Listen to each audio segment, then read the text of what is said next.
Hello and welcome to the Everything is Black and White podcast. I'm Musgrove here. Hope you guys are doing well. Today we're going to take a bit of a deep dive into Newcastle United's chase for Marc Guehi.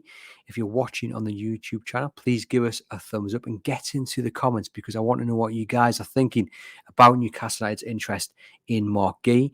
If you're listening on the audio channel, thank you as always. Please leave us a rating and review and remember to get in touch with us via email at the eibwpodcast@reachplc.com. Always like to hear your feedback, whether it's on the subject we're going to talk about or any questions for our contributors such as Gibbo, Aaron Stokes, Simon Bird, and whoever else you want to get in touch with. The big question surrounding Newcastle United's interest in Marc Guehi is whether they should now walk away or whether they should pay the demand of Crystal Palace for the England international. There's plenty of moving parts when it comes to this deal. There's plenty of questions and probably few answers so far to bring any clarity on the situation. Things as we understand it, Newcastle United have an interest in Marc Guehi. They are at the table with the hope of bringing him to St James's Park.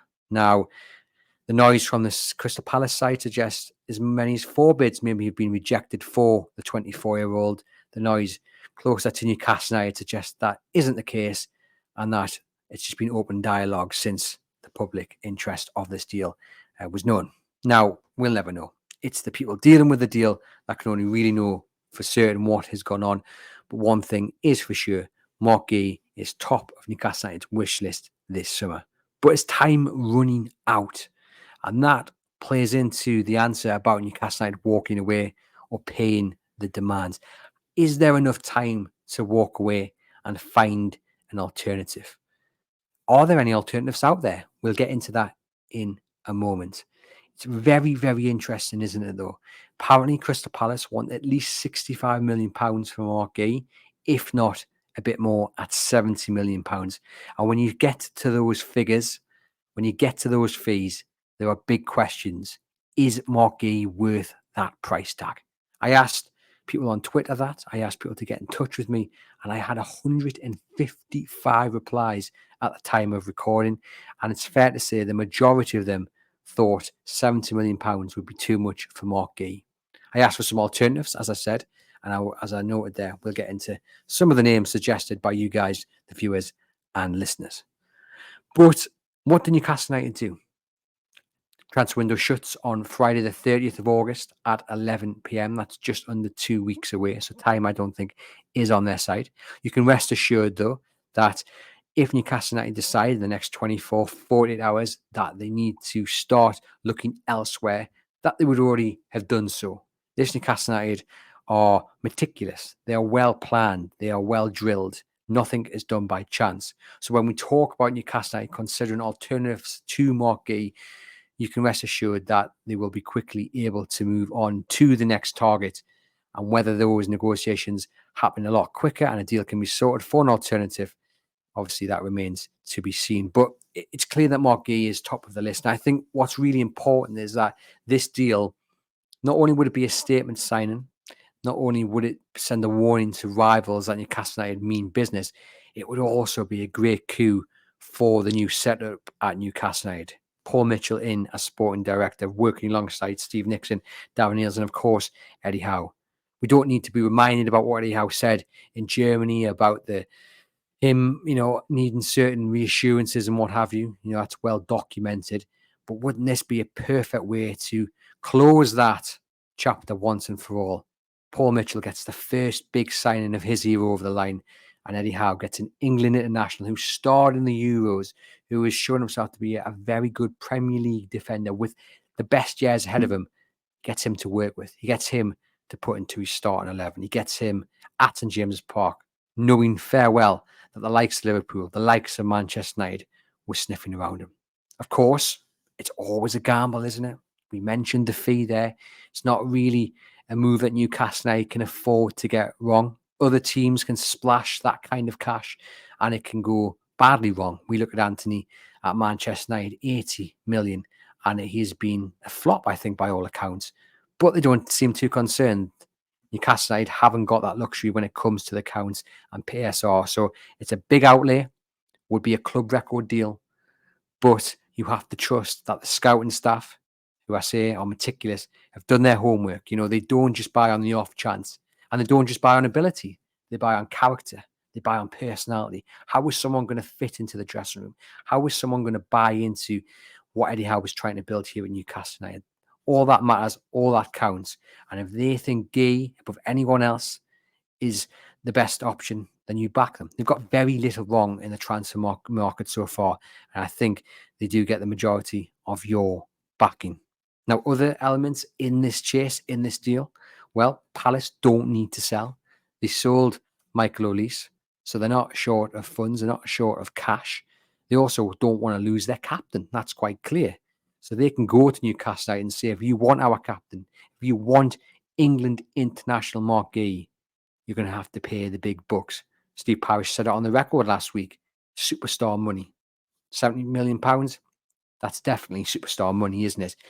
The other interesting element of this is Fulham's interest in Joachim Andersen. Now, he's going to cost substantially less, probably around 40 million. That's what we understand the price tag is on him from Palace. And they're only going to sell one.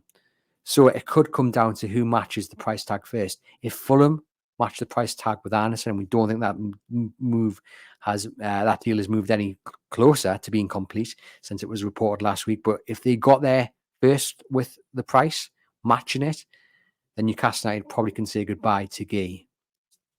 A lot of people actually that I have spoken to, Newcastle United fans who watch this and listen to this podcast, have said they prefer Anderson. And he was linked a couple of seasons back to Newcastle United, similar price tag of around 40 million.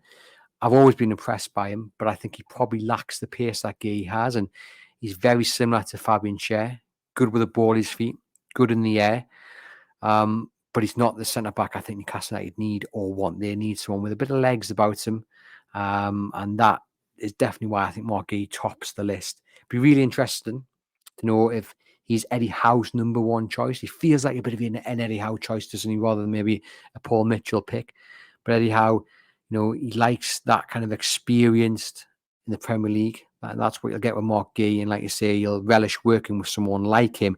It's just whether they can get it done. The other important factor in this is Palace's interest in, let me try and pronounce this properly, Macken's Lacroix of Wolfsburg. Now, that deal is said to have been closed several times. And actually, a few people who responded to me on Twitter said that Newcastle United should go after him. He is interested apparently in a move to Crystal Palace. And I suppose if Crystal Palace get that deal done, that probably likely speeds up the deal for either Guehi or Anderson. Anderson to Fulham, Guehi to Newcastle United. So one to watch there. As we said, first big deal of this new era. You want to set the tone. And I think if you walk away from the deal, even if it's for all the right reasons, you don't want to pay 70, 75 million if you don't think the player's worth that. But if you walk away now with little time remaining in the transfer window, and again, yes, it's just under 2 weeks and anything can happen, but what message is that sent to Newcastle United fans who are already a little bit nervous and a little bit underwhelmed at the transfer market? I do think Newcastle United have signed some decent enough players. Of course, making Lewis Hall permanent is a great move. I think Lloyd Kelly will be a fantastic signing for Newcastle United on a free transfer. Yes, disappointment. Elliot Anderson and Yakuba Minteh had to go. William Asula one for the future, but hopefully he can show something sooner rather than later. Okay, it's maybe not been what everyone hoped, but they've had to dance through the obstacles of PSR, and that's not easy. Probably not out of the woods, despite the sales of Minteh and Anderson. That has definitely impacted what they can do this summer. And if they sign Marc Guehi, Newcastle United fans will be, well, actually, I say Newcastle United fans will be happy with it. Once I read through some of the comments I've got, maybe not. Now, Twitter isn't always the bar to measure happiness amongst a fan base. Often what's been said on Twitter isn't what's been said on the terraces. But if the responses on Twitter are anything to go by, people aren't overwhelmingly in favour of Guehi. Maybe that's down to the price tag rather than his ability, but definitely an interesting reaction. But the point that I was going to make, Guehi signs. Did Newcastle have enough in the budget to go after that right winger, which is also a priority, which some people see as more of a priority than a centre-back? I don't agree, especially now Fabian Schär will be missing for 3 games. The answer is arguably no. they will have to move on players. Kieran Trippier, perhaps. Miguel Almiron, although there don't seem to be any suitors for him because Newcastle United are wanting fair market value for him. They're not going to sell him on the cheap. So this is it. Do Newcastle United splash everything they've got on Marc Guehi and not bring in a right winger? It's a risky one because the only two out-and-out wingers they've got on that side at the moment are Almiron and Murphy. Can't doubt what they bring, their effort, their commitment. But next level, no. And that has been a priority position for many, many a season. And it's whether fans accept the trade-off. Top-class centre-back, and you deal with the right wing in January next summer, perhaps. Let me know in the comments what you think. But certainly, £70 million on Guehi, if that's what Newcastle end up having to pay, I can't see them signing the right winger without moving people on. And honestly, you have to be honest. How much are they really going to raise if they do manage to sell Trippier? Wilson won't go because of his injury, but Almiron and Trippier, Matty Target, they're not going to raise all that much money, and especially not enough to sign a top-class right winger like Brian Mbeumo, for instance, or Gonzalez from Fiorentina. That's what Newcastle are dealing with. That is the market. That is the accounts. That is the PSR headache that they've got. God, it's quite annoying, isn't it? It is. I mentioned it last week. People have this kind of belief that Newcastle are the richest club in the world, but the rules make it clear that they aren't allowed to spend like it. Let me know in the comments. Would you take a trade-off? Marc Guehi in, no right winger? Or would you rather go after a cheaper alternative and bring in that right winger? Now, alternatives is a very interesting question. And I think what you have to look at when it comes to alternatives is the price tag for these alternatives. So let's pick out two who've got Premier League experience, such as Joe Gomez and Trevor Chabala from Chelsea. Now, good players, but as good as Guehi, I would argue not. And how much are they going to cost you?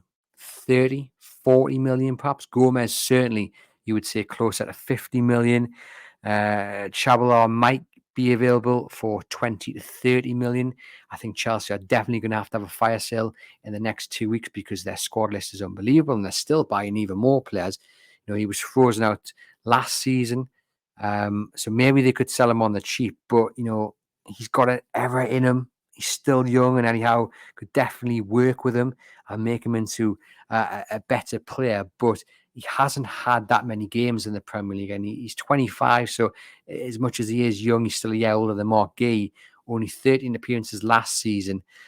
But look, for 25, 30 million, would you take that trade-off if it meant getting in a right winger? I'm not sure I would, because I think Guehi's better than him. I think Guehi's better than Gomez.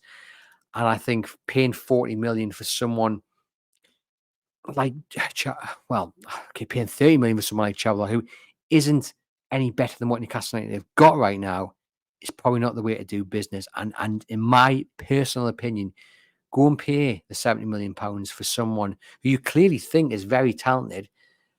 Go and do it. You're better off paying that extra £30 million, I think, and knowing with your research and your scouting reports that he's, at least in your mind, he's going to be worth it, rather than paying for a cheaper alternative. I just wouldn't take that risk on Gomez or Chabala. No, not for me.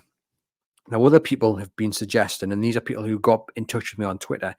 Diamandi of Sport in Lisbon. He's 20 years of age. He's got a contract until 2027. Won the league last year, playing 38 games in all competition. But he is going to cost you probably the best part of 40, 50 million again. And look, yes, he won the league title, but at 20, really his first proper season, that'd be a massive gamble. And the transition from those sort of leagues isn't always easy. And we know the level and standard of football is not as competitive as it is here in the Premier League. And not everyone can handle that transition. So I think that would be a massive gamble. I think it would be a bigger gamble going after Diamande, even if it's going to cost you 20 million less than it would be for Marc Guehi. Other suggestions, Malik Thiaw, we know AC Milan, Newcastle United was heavily linked with him, and we actually thought he might be the centre-back that came through the door. Reports that he didn't want to leave AC Milan, so you can probably rule that one out. Tomori AC Milan again. Probably more likely to leave than Theo, but again, I mean, look, he's a very talented centre back. I actually really do enjoy watching him. Unlucky not to be in the England squad. Guehi probably got his place actually. 26 years of age, will probably be less than Guehi. If it was him, I think that would be. I think of all the names I've got here, I think he's the most realistic and best alternative to Marc Guehi, but I would still have Marc Guehi over Tomori. Bastoni of Inter Milan is another name that was put to me, 25 years of age, but the way he's talking after the first game of the Italian season, he's not going anywhere. He's talking about it being a long season. He's not leaving Inter. I think they drew 2-2 in their first game, and he's talking about there's no need to panic. I think he's bedding in to be in Milan for another season at the very least. Branthwaite, 22, Everton centre-back, linked to Manchester United, but he's probably going to cost you more than Guehi if Everton can hold their resolve. Obviously, there's talk about them maybe still needing to sell one or two players, and they didn't have the best start to the season, but he's only had one proper full season in the Premier League. And look, he looked good in a struggling side, but that is a lot of money to pay for someone who's just had one full season in the Premier League, 35 appearances last season. Like I say, talented man, but I'm not sure I would be paying the best part of 80 million for him after one season. And the interest from the likes of Manchester United seems to have died down. If you could get him for a cut price deal, 40, 50 million perhaps, then maybe my opinion might change, but I still think it would be a huge gamble for someone who hasn't had that long in the Premier League. Antonio Silva of Benfica, again, another 20-year-old. Again, a young guy. He's played 60 times over the last 2 seasons. He's been very impressive. I haven't seen too much of him, but from what I've read and what I have seen, he does look a very good player. But again, young and coming from a league that often you see players failing to get that transition right. And again, how much is he going to cost you, and how is it worth that gamble? I've seen people also suggesting that Newcastle go and sign Max Hummels for the season, 35 years of age, out of contract. Would be a free transfer, of course, a Bayern and Dortmund legend. Could you fill the gap with Max Hummels for a season, and then in the summer go back to Palace and say, right, look, hopefully Marc Guehi hasn't signed a new contract. Can we get him for a little bit cheaper because he didn't sell to us in last year? Wishful thinking. I mean, Max Hummels, look, great player, but I don't see that happening. I don't see that being the move. I don't think Newcastle would want a stopgap either, an expensive one at that. And, if Marc Guehi doesn't move this summer, doesn't move in the next 2 weeks, then I can see him signing a new deal, probably with a clause in which says if a top 4 club comes in for him, Palace have to let him go, but with a price tag of like 100 million, that protects their investment. That's what I can see happening if he doesn't move. So that theory of getting him cheaper next summer definitely doesn't work in my view. Now, let me read you some of the comments, right, that I got on Twitter, because I did want your comments. It's now gone up to 170. So people are engaging in this tweet. They've got a lot to say. It has to be said, the majority think it's time to walk away. If they don't think it's time to walk away, the next lot of people think it's too much money. Very few people have said pay it. Very few people have said pay it, which is quite interesting. We've got Raymond here saying definitely too much. Go and get Demonde for 40, 50 million younger, and it's probably better. Isaac says 70 million for a top player, not even world class. Definitely too much. Tim says, I think it is absolutely bonkers money for a position we have adequate cover for. And that's the interesting thing. Do Newcastle United in-house already have enough to get through? Now, look, no Botman, no Lascelles, probably until November, December at the earliest. Fabian Schär is only going to miss 3 games. You have Lloyd Kelly, you have Dan Burn, and Emil Kraft, who did a very good job filling in and has done a very good job when he's had to fill in at centre-back. Alex Murphy yet to go out on loan, which could throw another stopgap in, although you'd like him to go out on loan and get that first team experience. But with Fabian Schär back, have they got enough, do you think? Let me know in the comments. I don't think they have. I have to be honest with you guys. I don't think they have. Fabian Schär is a very good very good defender. He's been amazing under Eddie Howe. And him and Dan Burn have a good partnership. Dan Burn continuing the good form at centre-back.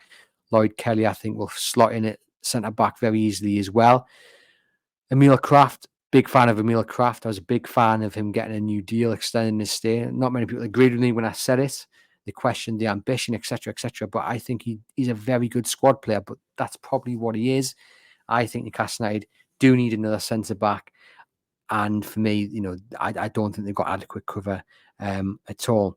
We've got Rich saying, yes, even at 60 million, it feels like we should be exploring other options. Palace don't want to sell, and I have a feeling they won't at the end of it all. Dean says, it seems high, but depending on how they view the player, and it might need to be paid ultimately. It'll look cheap if they go elsewhere and sign a dud. However, they could get a diamond like Botman from Europe at a much lower cost. And he says that's why Mitchell gets paid the big bucks. That's the interesting bit, isn't it? They could spend 70 million on Guehi, 75 million on him. And if it works out, 2-3 years' time, you're going, right, it's not going to be called a bargain, but it'll be called a very good deal if in 2 or 3 years' time he's helping Newcastle United win a cup. You soon forget about the price tag. But yes, I get the points being made there. We've got the Squid, who just lists loads of names of alternatives, many of who I've mentioned: Diamonde, Tamori, Bastoni, Theo, all probably cheaper and better players, says the Squid. The Big Dipper on Twitter says, if Guehi has made it clear he would sign, I'd hold off till January or summer 2025 and sign him then for a fraction of the £70 million. If he won't sign, move on to the targets. Again, I don't think it's that simple. I really do think if he doesn't move this summer, he signs a new deal and his price tag actually goes up. Darren says if they are looking for more than £70 million, then anyone's your alternative. You can buy more centre-halves for that money and probably come home with change. Toon, Brook Knees, depends on how much we have left over for a winger. If we have another 30 for a winger, make the deal. He adds to the group of world-class players. Mike says that would be way overpaying. Mark says it depends on many things which only they have the answers to, but from the outside it seems excessive. And he says the club want to pay that, then fine. I'm all for who they think is the right fit into the squad. Do I think they are trying to pull our pants down? Yes. But would we do the same? Yes. People have mentioned other names. If they look at the options, then again, I fully support Newcastle United. And again, the majority of people are saying, yeah, Dan, for instance, move on. Money can be better spent. I'm trying to find one that says, just pay it. A lot of people just saying too much. Obviously, looking back at the PSR restrictions as well. So that's why people are a little bit worried about it. But yeah, Henry, 50 million max is too much. Mark says Newcastle should have walked away already. He isn't worth that price at all. Good, but that good. Surely we can get a decent centre-back and a right winger in for the same price. Not a clue who's available, though. Gomez for £45 million would be cheaper.